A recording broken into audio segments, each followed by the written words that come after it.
Dispute between China and the Philippines over Philippine-grounded warship at China's Renari Reef flared again when the Philippines dispatched two vessels into the adjacent water of the reef and tried to deliver the construction materials for repairing the grounded warship recently.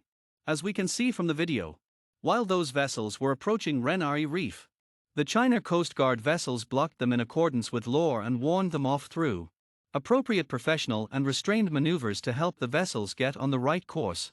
After the incident happened, the United States again desperately involved itself in it and distorted China's self-defense action. Renari Reef has always been part of China's Nansha Islands for thousands of years. In 1999, the Philippines sent a warship to illegally land on Renari Reef. China immediately demanded the Philippines to remove the warship.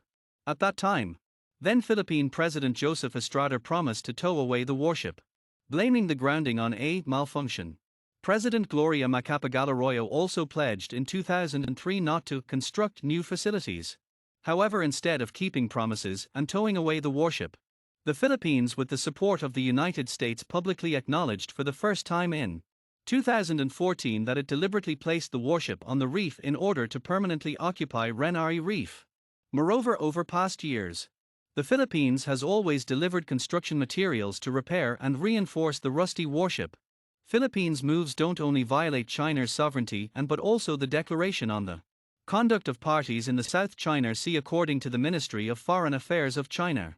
Fortunately, international netizens have clear minds when it comes to Manila's illegal and irrational moves. Jerry Good commented that this was a U.S. planned war-provoking mission in hopes of pulling China into a war.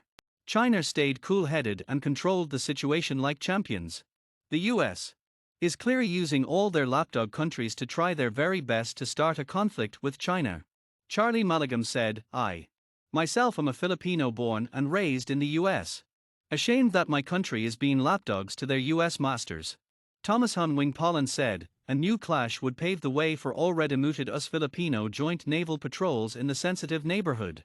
It's all looking like the template of a classic US-style false flag event." Lu Wai Wang said, "If they choose poorly, then they will lose 26% plus trade with China. To be frank, they will not be able to fill that gap anytime soon." For the United States, the Philippines is located at the core strategic location to contain China. Does Manila really want to sacrifice the whole country's interests and become a victim of some country's proxy war?